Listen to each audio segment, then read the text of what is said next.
has Nancy Fraley done it again with the second release of the Still Austin Red Corn. Is it worth the hunt? Well, here's my honest opinion. Let's go. Welcome back to Old Fashioned Ways Plus Plus. I am Doc Martinez and I am excited about this review. I'm so excited. I loved last year's Still Austin Red Corn. It had so much flavor, complexity, and evolution. I did do a review on it. If you have not seen that review, I will leave a link for it right here. The thing is, after the review, I just kept going back to the bottle and it just kept changing and surprising me. It was one of my favorite pours of last year and it was an amazing, great daily sipper. I did get a few backups of that bottle, especially because I thought it was going to be a one and done. I was mistaken. Nope, wrong again. So on my first visit to the distillery, I did notice that they had a sign with all the seasonal bottle and bonds that they had that said Series 1. Now, that was the first clue that they were going to release it again. And then I saw that Nancy Fraley had mentioned that the red corn had become more complex with an extra year of aging. That also got me excited. Not long after that, I did see the official statement saying that it was going to be released again and there was going to be a Series 2. I was super excited. Let me pour some of this out and let it breathe a little bit. Love that sound. Well, according to Still Austin's website, this red corn bourbon whiskey is aged at least 5 years. For this summer 2024 release, represented by the heat-loving snake and cactus, we combine the robust nuttiness of Jimmy red corn with the sweet spice of rye. This release was a fan favorite when it was released last year, and with an additional year of aging, it might be even better. The fact that they said that it might be even better, and I heard that Nancy mentioned that it was so much more complex with just 1 year of Texas aging, right? In the heart of Texas.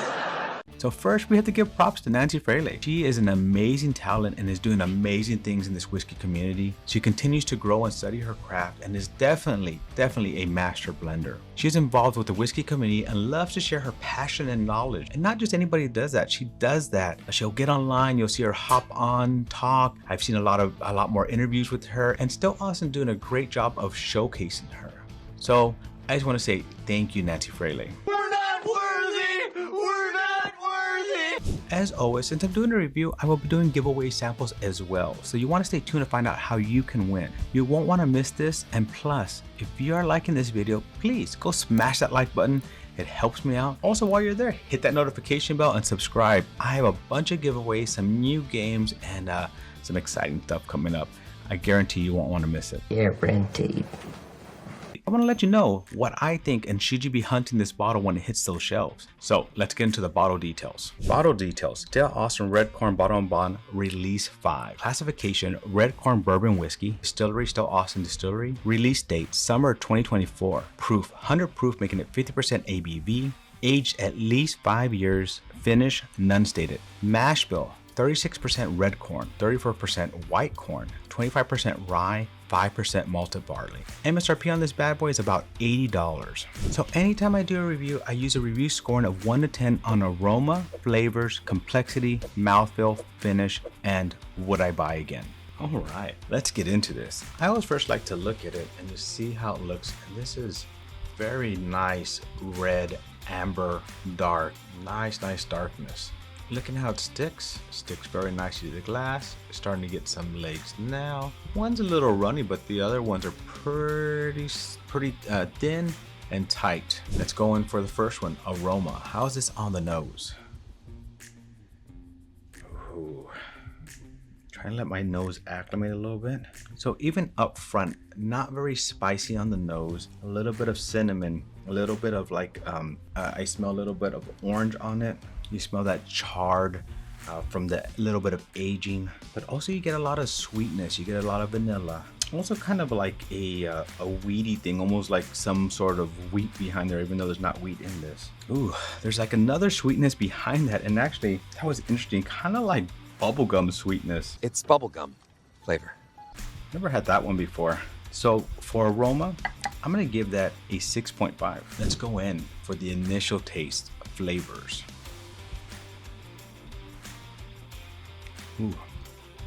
Okay, at 100 proof, it's not very hot up front, which is good, but there is some spice.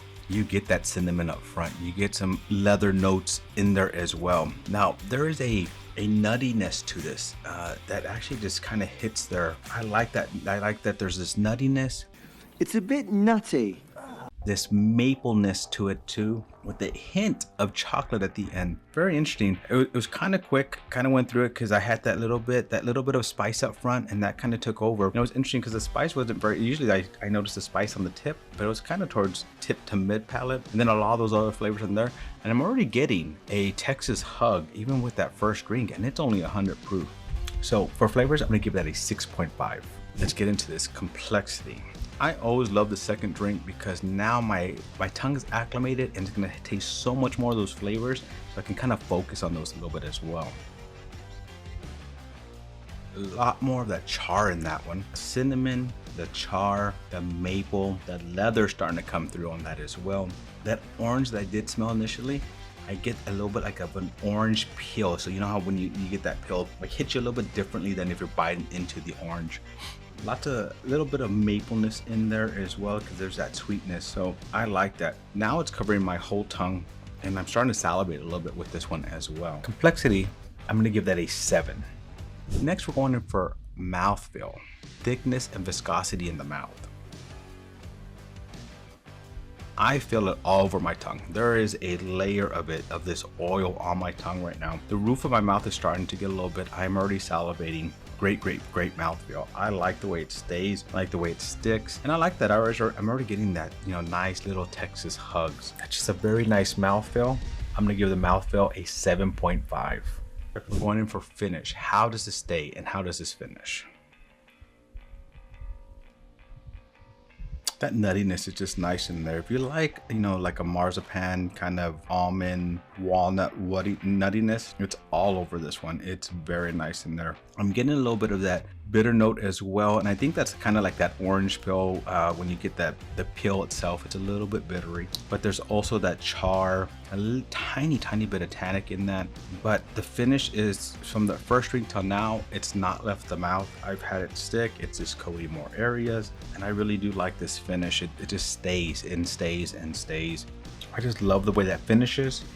I'm gonna give that finish a 7. Now, would I buy again? This is $80.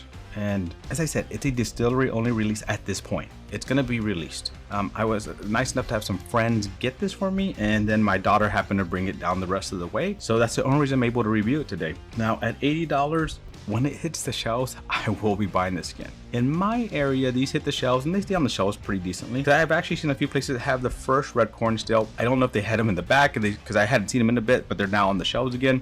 Or in anticipation of this one, I don't know. But I would buy again, and I'm gonna give that that's probably gonna be my highest score for buy again. I'm gonna give that a 7. Total score for this one's 41.5. I think that's a great score, such great pour.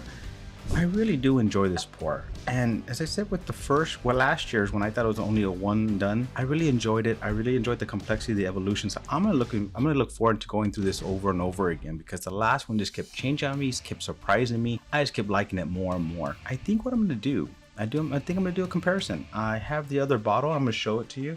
And I do have another backup, but the biggest difference, so you know which one is which, right? Last year's didn't have that 5-year statement, and on this one, as you can see, it says right there, age 5 years. So that's what the new bottle looks like.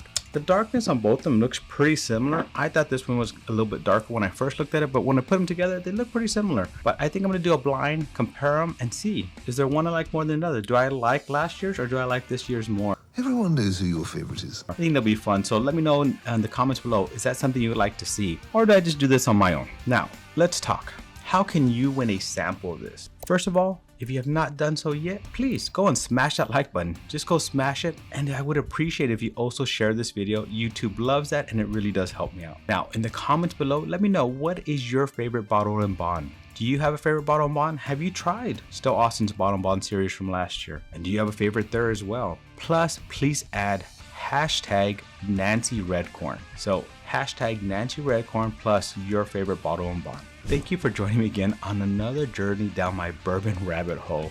They're always interesting and fun. I'm really enjoying it. I hope you're enjoying it as well. Till our next journey, my friends. Cheers.